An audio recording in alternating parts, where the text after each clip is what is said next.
I'm Captain Brian Fancher with Texas Fishing Tips. This is your weekly fishing report. Some areas we're going to talk about is this little island out here in the backside of Oasis Bay off one of the river tributaries. Over here, up near the Portland side of the Portland Causeway. Back down here, around the boat hole area and around the JFK Causeway.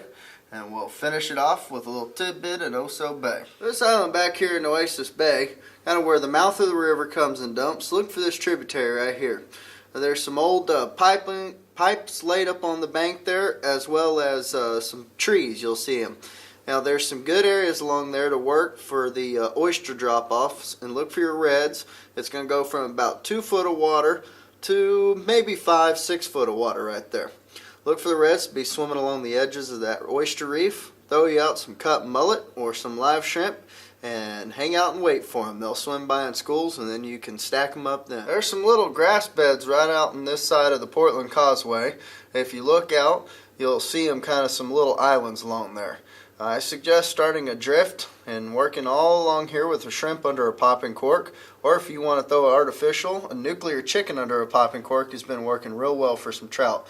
They're all good size, about 17, 18, 19 inches long in here, so be patient, put out a drift sock if the wind's blowing, and work along there. Crash channels in the boat hole are holding a whole lot of sheepshead, black drum, and the occasional redfish in there.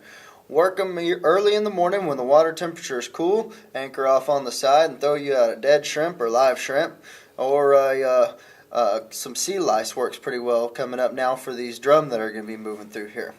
So that's your best bet early. As the water heats up though, kind of move off onto this flat where it's about 2.5 to 3 foot deep and look for your reds and your drum to start schooling up along that flat. Now the road that's somewhat submersible, every time you drive by it here over the Oso in the SPID, if you can get out about halfway to it and get yourself some cut mullet, throw it back up towards the apartment.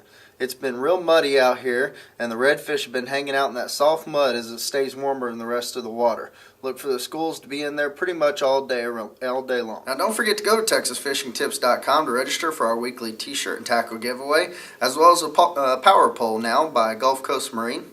I'm Captain Brian Fancher. Thank you for watching.